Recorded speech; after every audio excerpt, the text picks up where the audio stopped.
Well, my friends, I'm back with one last video for tonight. We're on episode 38 of Yu-Gi-Oh! Go Rush, which is a great, fun episode. Especially towards the end of the episode, we see a certain someone make his appearance. I really enjoyed this episode. It's a great episode, man. A great episode.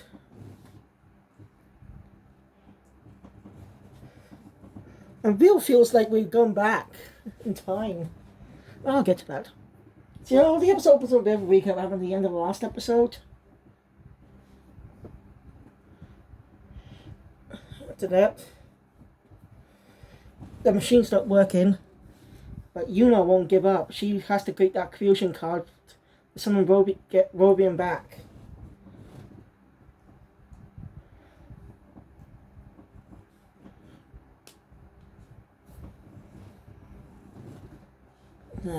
Seeing her, but Asuka decides to help her with some other members and some other people working down there as they push to get the card create.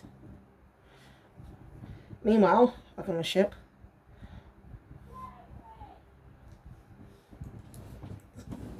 everyone's freezing. Somehow, a freak out Udius, Yuhi, and Yuma Armo somehow, right, got clear the ice. We don't know how, but Yuma seems to get bigger summon out since Shishi said, of course, Suijo knows a way to stop the freezing when looking at the manga.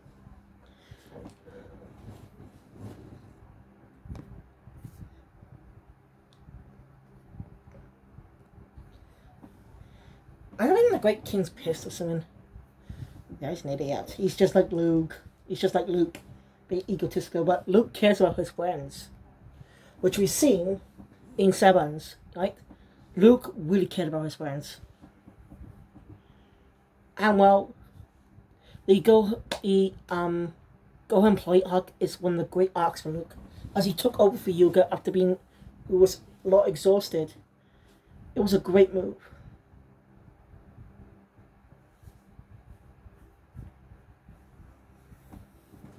Anyway,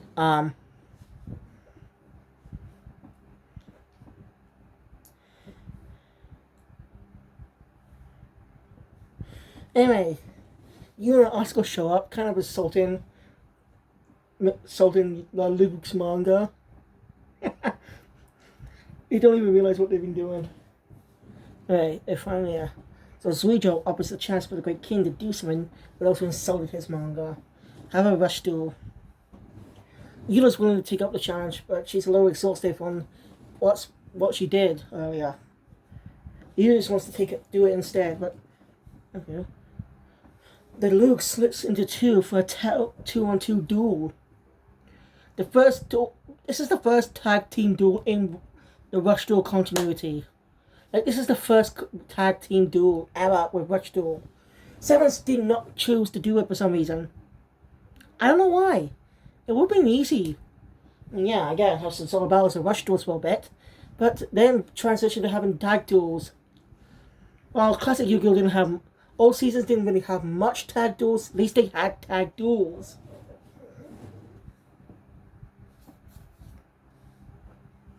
Anyway. The two are ready to duel. Take on the Luke. Now, the duel's good. Interesting enough, one of the cards Yuna has is Magician's Valkyrie. A card used by Yugi back in the original series. Who's got a slight redesign in the face. Like, she looks nothing like she did back then. Who looked a bit like... Again, back then she looked a bit like Dark Magician Girl. Well, in Sevens, Dark Magician and Dark Magician Girl look exactly the same. At least for card art. But they definitely look exactly the same as they did back then. But they decided to redesign Valkyrie, which I'm not against, because her face looked exactly like... Her face and hair look exactly like Dark Magician Girl's. Just different colour. The hair bears. They look exactly the same, just different outfits and hair colour. So I'm glad they redesigned her. Seriously, I really like her design here.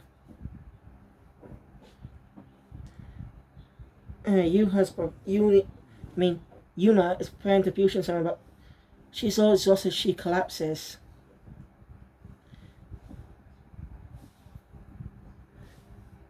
It's worried, but then she's saved by a familiar robot.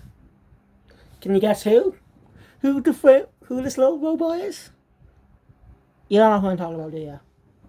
I'm talking about Kaizo, for God's sake. You know, Kaizo, the drone for Yuga made. We haven't seen him in a while, but it's cool to see he hasn't changed. And who showed up with him? Some guy. I'm just kidding, it's Yuga. Yep, Odo Yuga has returned. And we know it's him. Like, it can't be just a lookalike. They're right in teasing him. You don't want to see bits of him. Keep fans hyped. Udis recognizes him as the one who gave... Udis recognizes him.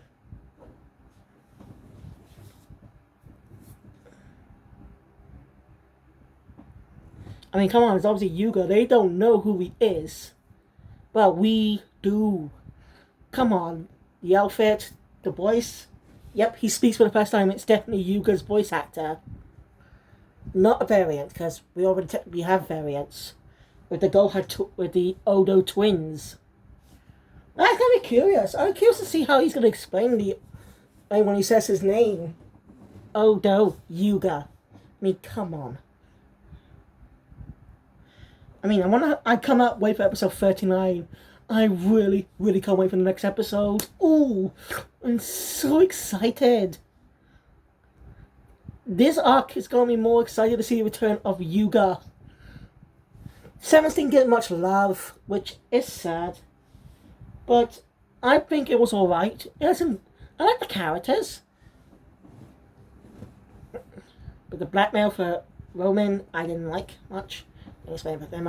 Yuga was a likable protagonist. He's more of the optimistic type. He's in the show, like, he's more like July in a way, with a bit of an optimistic personality. Oh yes, Yuga protagonist can be optimistic, but they show other emotion. July doesn't really show other emotions much, except for anger during certain duels. So basically, Yuga and July are basically similar in a way. I want to compare them, but yeah. I mean, they're both not serious guys, but Yuga is determined to create his own bows. He's the first Yuga protagonist to have money losses in the series. I mean, not off-screen losses, but on-screen ones. And it does win about it, but having to lose most of the time against Luke was a good choice, showing how their final duel was so earned. Yuga beating his friend in a duel. That was earned. I respect that. I'm glad they made him lose to Luke multiple times. Show how much he earned that. But here's a question. How is Yuga here? What is this an alternate dimension? But how? What happened to Yuga and how long? He's gonna be here for a while though. At least for 2 more years. Or maybe 2 years have passed. We might actually get to conclude to lead into the end in the 7s. You know? Get lead in the 7s because I don't think Gobash is in the past because that will not make sense. One thing, Goha City is more Matsuma City is more futuristic than Goha City. It's much more futuristic. So I doubt it takes place in the past. That will not make sense. That they had advanced technology, but suddenly technology de-advanced to less. That technology came less advanced over the years. I'm sorry, but that doesn't make any sense. At all, that would not make sense. If that was the goal, he would not make the series. They would not make Matsuma City so futuristic. And instead, I think it's possibly the future. In a distant future, that would make sense though. But Yuga's definitely got a new outfit. You could tell. He's not. He's not got the iconic. He's not got his iconic red jacket and shirt. Well, the shirt's not that bad.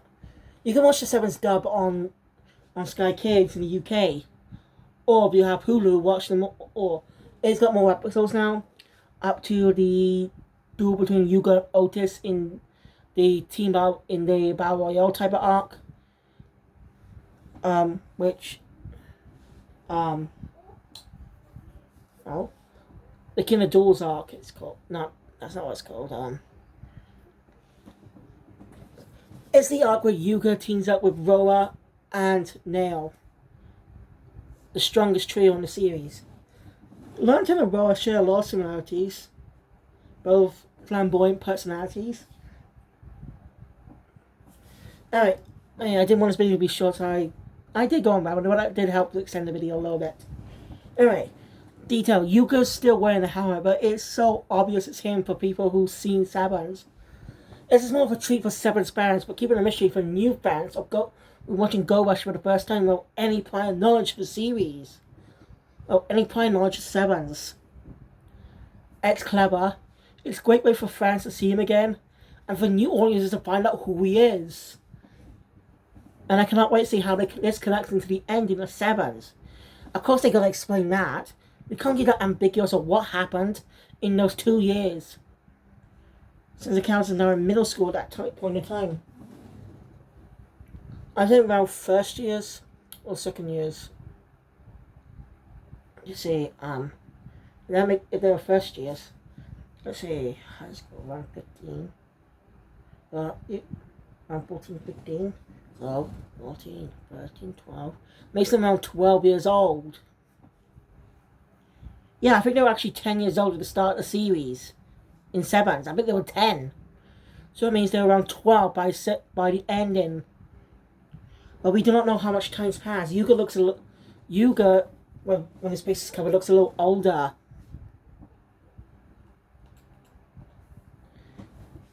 Anyway, So Yuga takes over the duel. I think I've been. Wait, question, did Kaizo actually go with Yuga in the series? I can't remember, actually.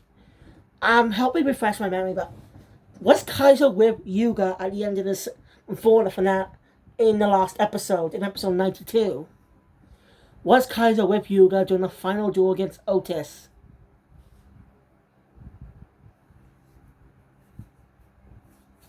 Please help me refresh my memory, because I really don't remember. But I might be able to refresh my memory when I watch the series, especially all 92 episodes are dubbed. When that happens, of course. For now, though, let's speculate. Anyway. I'm curious when they're going to be dubbing the next season. Go Rush, since it's still ongoing. They're going to dub it, so my guess is they want to finish dubbing Severance first and put it out the door. Let's just hope they don't do a GX and by Ds and skip the last season, which is very pissing. It's a stupid move. Like, people are feeling why GX season 4 was not dubbed, because it was darker than previous seasons. But dude, if that's the case, other anime have had darker episodes. I know most of them were for kids, like Yu-Gi-Oh! Zoo Monsters itself had dark episodes.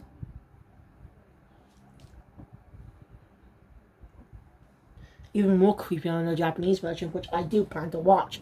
But I want to read the manga first. I just want to finish part 3, then move on to part 4, then read the Yu-Gi-Oh! Manga. Sure, I could read it on the sideline, but that'll take a little long to read the first arc. But I'm trying to make sure how much is in that. Anyway, Yuga summons Seventh World Magician, which feels so right when we see him summon it. For the first, it just feels so like we never left Severance. It just feels like Severance never ended. Seeing Yuga and Kaizo return. I'm glad to see they haven't changed one bit. Yuga's same old opposites we know and love. Which I'm glad, because We do not know if Yuga was the same at the end of the Sevens. We don't know if he's changed or was the same person since it ended like that. So it's nice to know he hasn't changed here, but is he gonna change to get time to the end of the Sevens though? Because I have still a lot of questions about that. And by the time the final episode comes out in the future, we probably will figure out the answer. I thought this is episode 38. No, wait, yeah. This is episode 38. And well, it's gonna last longer than Sevens, which lasted over 92 episodes. Yeesh, it's the shortest Yu-Gi-Oh! Season ever. No joke, that's literally the shortest Yu-Gi-Oh! Series ever in anime history. Like, think about all Yu-Gi-Oh! Seasons over past 100 episodes, but Sevens only lasted 92. Because the studio, I don't know what studio owns the series now, or what owned before, cut the series in half. Causing a lot of character arcs to be cut, to be rushed and cut. Like, obviously, the next arc was going to have Yuga and Swery have Odo Yuga and Goho Yuga have one last duel in the end of the next arc, which was obviously planned and teased, and we're taking a long time for the characters' memories to recover. Well, but as we know, that didn't happen sadly. But if Yu-Gi-Oh! Sevens ever gets a manga adaptation, I hope they can flesh out the ending. You know, flesh it out more. Flesh out the stories that could not be fleshed out. That'd be interesting. I mean, why not? The manga could be more popular than the series. So yeah, and Yuga uses the fusion card, the fusion summon. I like how he and Udius are interacting. New card has the same ability as Summon's World Magician to increase the tap points and stuff. But their Luke immediately cancels that effect out with a trap card, causing the card to return to Yuga's hand. Epic way to end the episode. Epic way there. But Yuga, same Optimus as ever, just laughs. He's the same guy. You guys are pretty confused. Anyways, feel that he's, as we guessed, was obviously the one that gave Udius the dual disc cards. And well, they say he just showed up one day. We don't get a flashback or anything yet. We'll probably get one in the next episode, which I can't wait, by the way. I don't care if we do get one next episode or not. We might get one in episode 40, who knows. But I'm looking forward to the next episode. I just hope it's not going to be a week. I just hope it's not going to take a week off this week. Because I really want to see the conclusion. I think it's best to wait for the arc to conclude first while taking a week off for the next episode. To start the next arc. That'll make a little more sense. But Christmas is this Sunday, so it makes sense to skip a week. But I just hope they don't. Anyway, they say that Yuga and Asuka say that Yuga was the one that created Rush Duels in the first place. That's definitely Yuga. So they're saying that interesting. So Yuga did create Rush Duels. This is not an alternate universe. As it is that Yuga introduced the world of Rush Duels too. There's a possibility. Yeah. He's still masked, but we do see his face. Like, we see his eyes with the helmet. So it's obviously Yuga. I'm glad he's back. The episode ends on that note. See, somehow Yuga knows Suijo as well. It shocks even Udius. Interesting. And that would make a lot more sense of how we found out about Rush Duels as well. Well, yeah, it was going to talk about his family stuff, but still, Yuga is back. For fans of Sevens, I'm sure there still are fans of Yu-Gi-Oh! 7, even though it didn't have a good start with the first episode. It was still good, just as a rocky episode. It was still a good series. I mean, come on, if you haven't watched Sevens, please just go watch it. And, well, It's not bad. But yeah, I'm so happy to see Yuga and Kaizo back. It was just so amazing. And you guys has not changed one bit. Still a world champ, the ladies. And the episode ends there. I'm looking forward to episode 39. I really am. I just love this episode. Like, as someone who watched Sabans, so I give me more familiar when the series was announced. And by the time I got to the 8-6 arc, the series was, before I started reviewing the next arc, I waited for the series to end. The series was almost over. I waited for the end before I could watch the last arc. So if you haven't seen my reviews on Sabans, go check them out. Not good opinions most of the time, but still. Or just give it a watch, subbed, or watch the dub if you live in the US on Hulu. You know, it's not all the episodes. But anyway, thank you guys for watching. If you enjoyed my content, please hit the thumbs up button. Want to see more? Subscribe to the channel, hit the notification bell, be up to date all videos that comes out in the future. And subscribe to my main channel, Kamen Rider Review, to see Kamen Rider Geeks tomorrow. But again, thank you guys. I've been your host, Kill Phoenix. I gotta work on my sayings. I've been your host, and I hope to see you again next time for another video. So, Kill Phoenix out!